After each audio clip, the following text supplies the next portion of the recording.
A young teenager is killed while fishing by a group of other teenagers, and the body is left at the scene.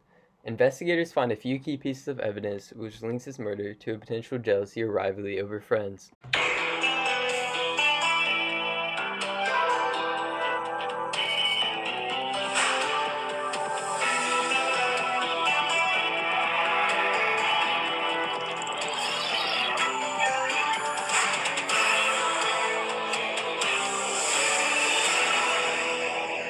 It was 3 a.m. when police were notified of a dead body and went to check out the scene and found a startling discovery.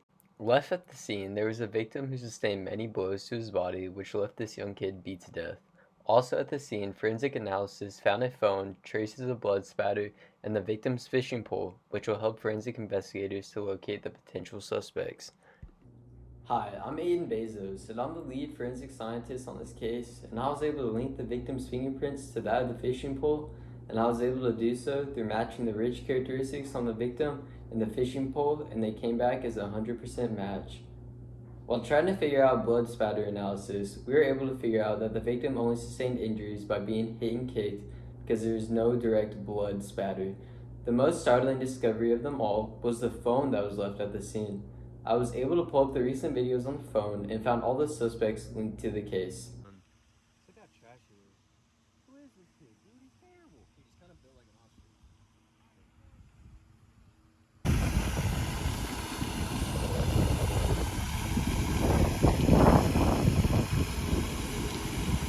Deputy West here.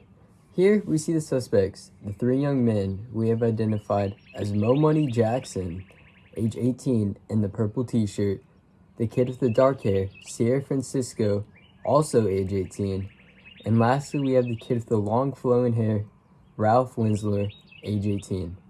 We suspect that their motives have come from the victim named Ronnie Gerald, who owed the kids $20. Our department has come to this conclusion when we went through the phone left on the scene, and we found texts between Mo and Ronnie. Here we have the text message between Mo and Ronnie. Mo starts off the text by asking where his $20 is for winning in a bet against Ronnie.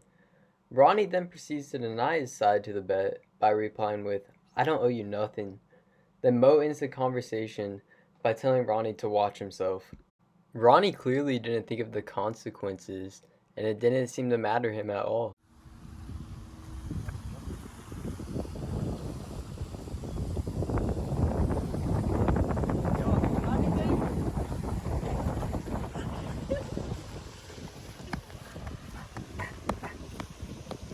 We have identified and interviewed each of the suspects, and they all confessed different stories. Mo Money Jackson claimed that he was only fishing with the other suspects, and that Ronnie came out and started to fish with them. And according to Mo, they left and plotted a scheme to make sure that Ronnie would give them their money back. Ralph Linzor also confessed his part of being the main culprit. He decided that he and the others should knock some sense into Ronnie in order to make sure that they got their money back from the bet. So they decided to beat him up and not do anything about it and just leave him there.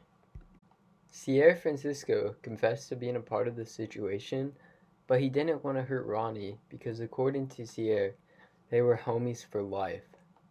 And then he started breaking down in tears when he heard that Ralph and Mo accidentally killed his friend. My life has become a complete nightmare ever since Ronnie died.